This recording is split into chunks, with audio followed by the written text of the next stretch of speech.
रहस्यमयी तालाब की कहानी। बहुत समय पहले की बात है। भारत के एक घने जंगलों के बीच बसा एक छोटा सा गांव था, नैनपुर।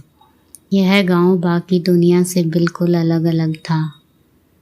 जहां बिजली नहीं थी, सड़कें नहीं थी और लोगों का जीवन बहुत सरल और शांत था। गांव के पास एक प्राचीन और रहस्यमयी तालाब था जिसे अगाध सरोवर कहा जाता था। कहते हैं कि इस तालाब की गहराई का कोई अंत नहीं था। गांव के बुजुर्ग, न ही पंडित और न ही राजा के दूत, कोई भी इसकी थाप नहीं पा सका था। गांव में यह मान्यता थी कि यह तालाब इंसानों की इच्छाएं पूरी करता है, लेकिन हर इच्छा की एक भारी कीमत होती है। पहला संकेत। कहानी की शुरुआत होती है आरव नाम के एक 17 वर्षीय लड़के से। वह अपने माता पिता के साथ गांव में रहता था। उसका सपना था कि वह एक बड़ा संगीतकार बने, लेकिन गांव की सीमाओं के बाहर की दुनिया उसके लिए एक सपना मात्र थी। गांव वाले उसके सपनों को पागलपन कहते थे। एक दिन जब वह तालाब के किनारे अपनी बांसुरी बजा रहा था, तभी तालाब की लहरें अजीब ढंग से उठने लगी, जैसे कोई अदृश्य शक्ति उसकी धुन पर थिरक रही हो। अचानक एक धीमी सी आवाज़ आई, अगर तुम सच में अपनी इच्छा पूरी करना चाहते हो तो इस तालाब में अपने सबसे प्रिय वस्तु का बलिदान दो। आरव घबरा गया। उसे समझ नहीं आया कि वह आवाज़ उसके मन में थी या किसी और की। वह तुरंत घर लौट आया, लेकिन वह आवाज़ लगातार उसके मन में गूंजती रही। पुरानी कहानियाँ। अगले दिन वह अपने दादाजी के पास गया, जो गांव के सबसे पुराने जीवित व्यक्ति थे।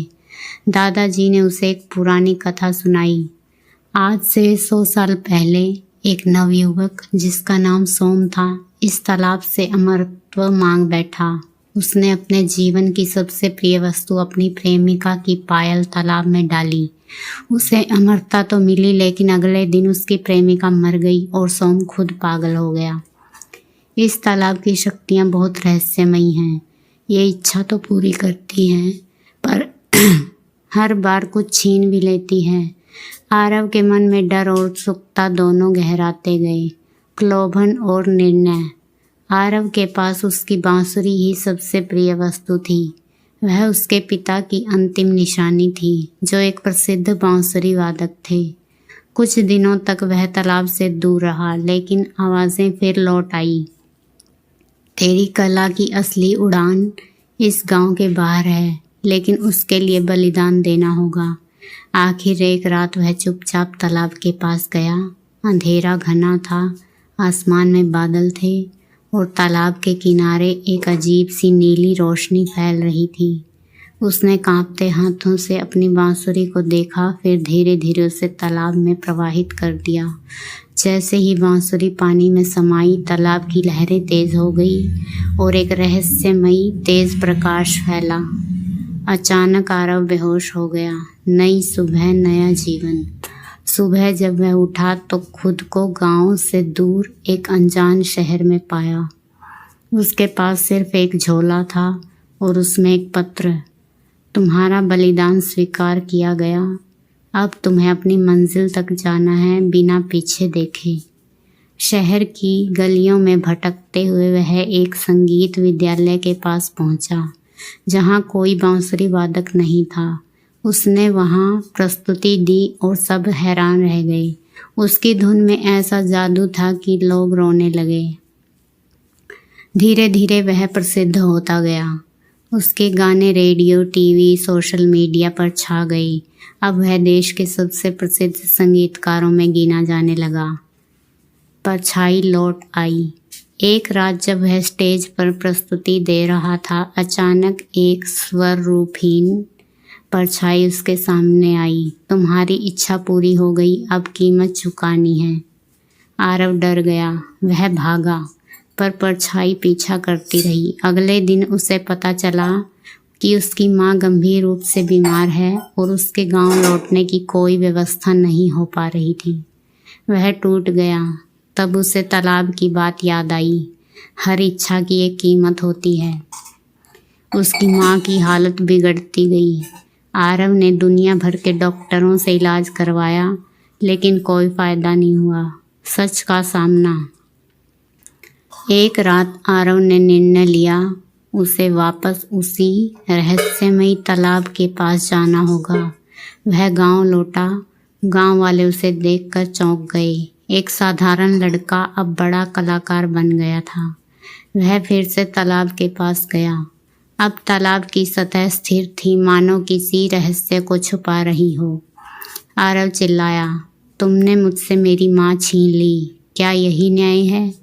तालाब से कोई उत्तर नहीं आया, पर तभी जल की सतह से वही धीमी आवाज़ गूंजी, तुमने बलिदान की शर्त स्वीकार की थी, अब दूसरा बलिदान देकर संतुलन बना सकते हो। आरव ने पूछा, क्या मैं अपनी माँ को बचा सकता हूँ? आवाज़ आई, हाँ, लेकिन इसके लिए तुम्हें अपनी कला को हमेशा के लिए छोड़ना होगा, अपनी पहचान मिटानी होगी। आरव कुछ पल चुप रहा, फिर बिना झिझके बोला, मैं तैयार हूँ। उसने अपनी नई बांसुरी, जो उसे एक प्रसिद्ध संगीत कंपनी ने दी थी, तालाब में डाल दी। तेज रोशनी फैली और आरव फिर से बेहोश हो गया। अंतिम मोड़। जब वह होश में आया, वह अपने घर में था। उसकी माँ बिल्कुल स्वस्थ थी, मानो कुछ नहीं हुआ था, लेकिन आरव के हाथ कांप रहे थे। जब उसने बांसुरी उठाने की कोशिश की, वह कुछ भी नहीं बजा सका। उसकी उंगलियां संगीत को महसूस नहीं कर पा रही थी। वह फूट फूट कर रो पड़ा, लेकिन उसकी माँ ने उसे गले लगाया और कहा, जो बेटा अपनी माँ के लिए अपनी आत्मा की आवाज़ कुर्बान कर दे, वह मेरे लिए भगवान से भी बड़ा है। समाप्ति। आरव ने संगीत की दुनिया छोड़ दी, लेकिन गांव में बच्चों को संगीत सिखाने लगा। उसकी कहानियाँ, उसकी साधना और उसकी कुर्बानी गांव की किंवदंती बन गई। अगाध सरोवर अब भी वही है, शांत, रहस्यमयी और इंतज़ार में अगली इच्छा के, अगली बलिदान के। शिक्षा। हर इच्छा की एक कीमत होती है। कोई भी शक्ति बिना मूल्य के कुछ भी नहीं देती। सच्चे सुख की तलाश हमेशा बाहर नहीं, भीतर होती है। अगर आपको यह कहानी पसंद आई तो लाइक करें, कमेंट करें, सपोर्ट करें। Thank you so much.